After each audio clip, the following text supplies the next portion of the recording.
Hello movie fans and welcome to Lost in the Reel. Today I'm going to be reviewing Neon's new animated sci-fi epic ARCO. In a year that has been extremely disappointing in the realm of animation, other than K-pop Demon Hunters, will ARCO fix that dry spell?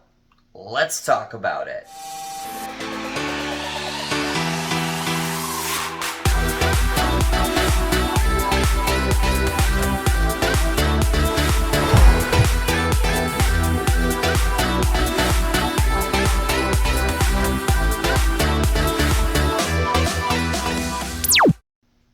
ARCO was picked up at this year's Cannes Film Festival by indie juggernaut Neon. The studio has strategically picked up movies throughout the past couple of months, vying to have the most nominated films at this year's Oscars. Will I win, will I win, will I win, win? Count ARCO as one of those movies that will almost certainly be nominated for an Academy Award for Best Animated Feature.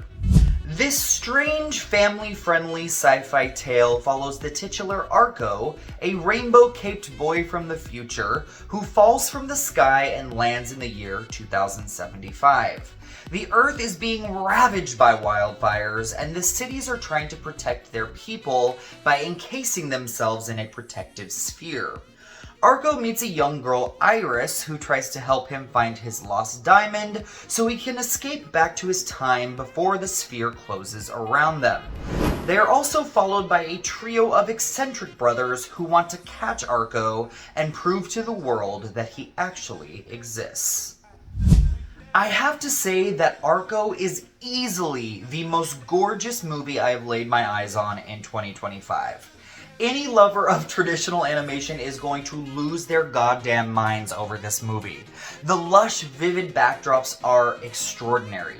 Each frame is so detailed and eye-popping that any one could be framed and sold for auction. I honestly would put this movie up there with the greats, like Weathering with You, Spirited Away, Paprika, and The Wild Robot for most visually pleasing animated films of all time. It is that beautiful to look at.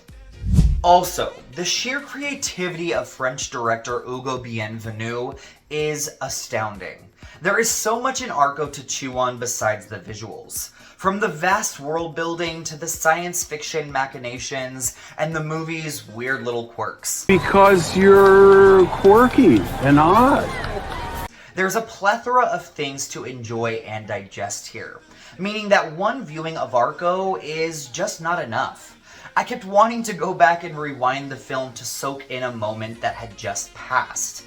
It's definitely a movie that I see myself enjoying over and over again in the future.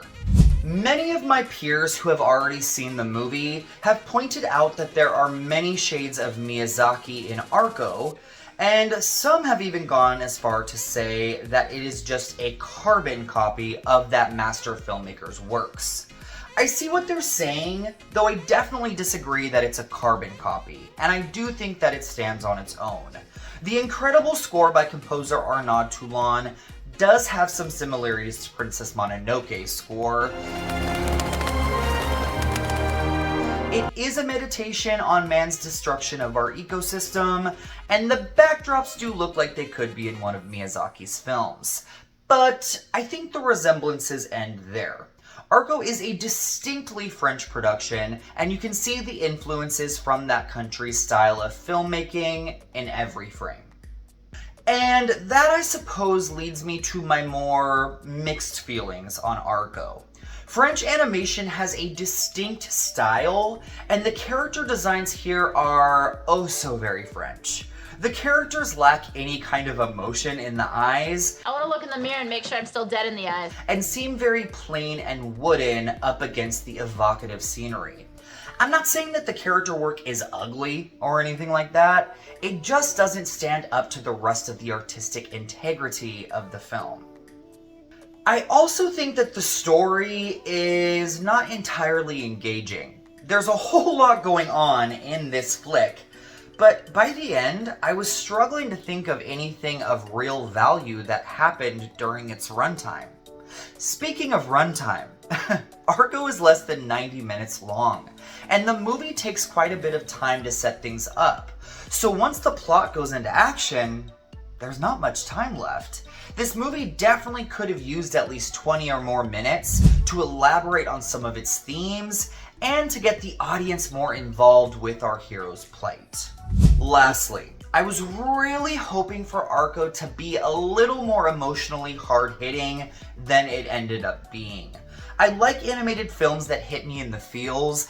I just got punched right in the feels. And I could feel by the end that the filmmakers were trying to hit those emotional beats, but they just couldn't quite get there. I honestly think this also has to do with the runtime. More time with these characters would have allowed us to care more and make that finale feel more earned. Overall, ARCO is an absolutely stunning piece of animation that I could not keep my eyes off of. It's the type of fare that is perfect for families that have a more refined taste in film. But I do have to say, you should go into the movie for its vibes, not necessarily its story. If you're a lover of traditional animation, run, do not walk to check out ARCO in theaters. Thank you so much for watching Lost in the Reel. What are your thoughts on ARCO? What is your favorite animated movie of 2025 so far? It's been slim pickings if you ask me. Sound off in the comment section down below, and until next time, my friends, take care, and please, please, please make sure to support your local movie theaters.